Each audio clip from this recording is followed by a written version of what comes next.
محترم ناظرین، السلام علیکم ورحمۃ اللہ وبرکاتہ۔ ہندوستان میں دو تاریخیں بہت اہمیت رکھتی ہے۔ اس میں سے ایک تاریخ ہے 26 جنوری اور دوسری تاریخ ہے 15 اگست۔ 26 تاریخ کیوں 26 تاریخ عمل میں آیا، 26 تاریخ کو ہم جھنڈا کیوں لہراتے ہیں اور 26 تاریخ کے دن کیا ہوا تھا۔ 26 تاریخ اس دن قانون کو لاگو کیا گیا تھا، جس قانون کو ہندوستان کو چلانے کے لیے، جس قانون کو پچھلے 2 سال 11 ماہ 18 دن میں جو تیار کیا گیا تھا، وہ 26 تاریخ کو لاگو کیا گیا تھا۔ ہندوستان کی خوبصورتی اور ہندوستان کی گنگا جمنی تہذیب یہ پوری دنیا میں انوکھا ہے، سب سے الگ ہے۔ ہندوستان وہ ملک ہے جس میں 4 موسم ہمیشہ رہتا ہے: سردی، گرمی، ٹھنڈی، برسات۔ آپ دیکھ لیں کہ ابھی اس وقت جو ٹھنڈی کا موسم ہے، آپ کسی اسٹیٹ میں چلے جائے تو وہاں گرمی ہے، کسی اسٹیٹ میں چلے جائے تو وہاں بارش ہو رہی ہے، کسی اسٹیٹ میں چلے جائے تو وہاں برف باری ہو رہی ہے، اور کہیں نہ سرد ہے نہ گرم ہے، برابر ہے۔ یہ موسم ہندوستان کو ملا ہے، یہ ہندوستان کی خوبصورتی ہے۔ کسی بھی ملک کی مضبوطی کے لیے وہاں سمندر کا ہونا ضروری ہوتا ہے۔ ہمارے ملک میں ایک سمندر نہیں، کئی سمندر ٹچ کرتے ہیں، کئی اسٹیٹ میں سمندر ٹچ کرتے ہیں۔ ہمارے ملک میں دریائے ہیں، ہمارے ملک میں رنگ برنگی چیزیں ہیں، ہمارے ملک میں ایک قوم نہیں کئی قوم بستے ہیں، ہمارے ملک میں ایک زبان نہیں کئی زبانیں بولی جاتی ہے۔ ہمارے ملک کی خوبصورتی پوری دنیا کی خوبصورتی سے بالکل الگ اور انوکھا ہے۔ اس ملک میں رہنے والے ایک پلیٹ میں ہندو، مسلم، سکھ، عیسائی سب مل کر کے بیٹھتے ہیں اور کھاتے ہیں۔ اس ملک کی یہ محبت اور اس ملک کی اچھائی یہ ہے کہ ہم ایک دوسرے کے دکھ سکھ سب میں شریک ہوتے ہیں، ایک دوسرے کے شادی بیاہ میں شریک ہوتے ہیں۔ اس ملک کی محبت اور یہاں کے لوگوں کے دلوں میں ایک دوسرے کے لیے بے پناہ محبت ہے، جو اس تاریخ میں درج ہے۔ آج جب ہم دیکھتے ہیں کہ اس تاریخ کو، یہ جو 26 تاریخ کا دن ہے، اس دن کو پورے ہندوستان میں کونے کونے میں لوگ جھنڈا لہراتے ہیں اور جشن مناتے ہیں، کیونکہ اس تاریخ میں قانون کو لاگو کیا گیا تھا جو ہندوستان کو چلائے گا، جس قانون کو لے کر کے لوگ اپنی زندگی جئیں گے، جس قانون کی وجہ سے لوگوں کو سہولت ملے گی، جس قانون کی وجہ سے انسانی حقوق ملے گا، جس قانون کی وجہ سے ہم ایک دوسرے سے کیسے ملیں گے، اپنے آپ کو کیسے رکھیں گے، اس کے لیے یہ قانون بنایا گیا تھا۔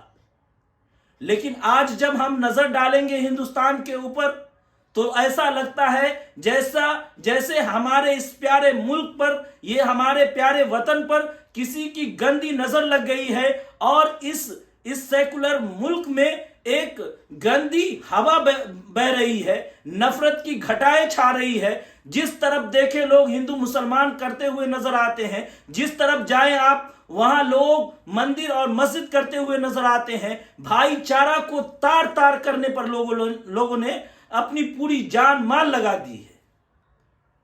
آج ہم روز دیکھتے ہیں کہ کسی نہ کسی کی موب لنچنگ کر دی جاتی ہے، کسی کو کسی نام پر مار دیا جاتا ہے۔ آج انسانی جان جانوروں سے سستی ہو گئی ہے۔ جانوروں کے تحفظ کے نام پر کسی کو بھی مارا پیٹا جاتا ہے اور اس کو زندہ جلا دیا جاتا ہے۔ اس طرح کے واقعات روز ہندوستان میں پیش آ رہے ہیں۔ آخر کیا ہو گیا ہمارے ہندوستان کو اور یہاں کے رہنے والے کو، جو لوگ ایک پیالی میں پانی پیتے تھے، ایک پلیٹ میں کھانا کھاتے تھے، ان کو آج کیا ہو گیا کہ ایک دوسرے کو دیکھنے کے روادار بھی نہیں ہیں۔ ہم کہنے کو یہ ہے کہ ہم اس ملک میں آزاد ہیں، آزادی مناتے ہیں، لیکن کیا ہم یہ کہہ سکتے ہیں کہ ہم اپنے مرضی کا کھا سکتے ہیں، ہم اپنے مرضی کا پہن سکتے ہیں، ہم اپنی مرضی سے اپنے عبادت گاہوں میں جا کر عبادت کر سکتے ہیں، ہم اپنی مرضی سے شادی بیاہ کر سکتے ہیں؟ کیا ہے؟ کیا ایسا ہے؟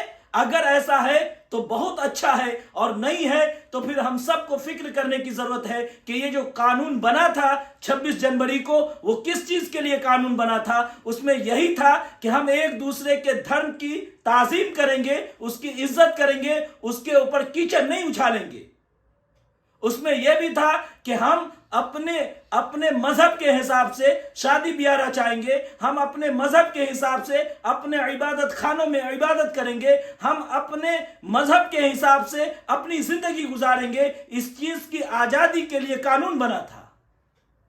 لیکن کیا آج ہم کہہ سکتے ہیں کہ ہم یہ ساری چیزوں پر آزاد ہیں؟ ہم اپنے کھانے پینے پر آزاد ہیں؟ ہم اپنی عبادت گاہوں میں نماز پڑھنے یا اپنی عبادت کرنے میں آزاد ہیں؟ اگر ہے تو بہت اچھا ہے، اور اگر نہیں ہے تو پھر ہمارے قوم کے لوگوں کو اور پورے ہندوستان کے دانشور لوگوں کو سوچنا پڑے گا کہ آج ہم قوم کو کہاں لے جا کر کھڑا کر دیے ہیں۔ یوں تو اس ہندوستان کو آزاد کرانے کے لیے سارے مذاہب کے لوگوں نے قربانیاں پیش کی ہے، لیکن مسلمانوں نے اپنے بیش بہا قیمتی ہیرے کو قربان کر دیا اس راستے میں۔ آپ تاریخ کو پڑھیں گے تو آپ کو پتہ چلے گا کہ سن 1857 سے لے کر کے آزادی کے 1947 تک مسلمانوں کا کیا کردار رہا ہے۔ آج ہم سے وفاداری کی سرٹیفکیٹ مانگی جاتی ہے۔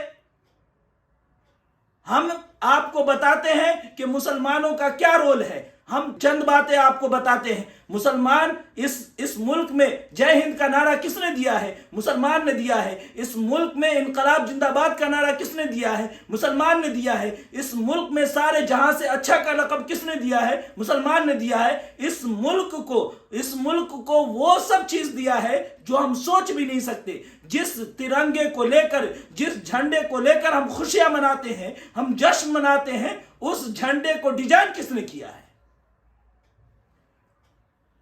آج ہم بات کرتے ہیں وفاداری کی، آج ہم بات کرتے ہیں دیش سے محبت کی۔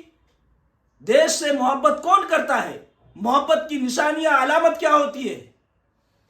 ذرا ہمیں کوئی سمجھائے کہ محبت کرنے کا مطلب کیا ہوتا ہے۔ آج ہم اتنا نفرت پروس دیے ہیں کہ ہم ایک دوسرے کو دیکھنا نہیں چاہتے۔ پتہ نہیں ہمارے آنکھ پر کون سا پردہ پڑ گیا ہے کہ صرف نفرت نفرت نفرت۔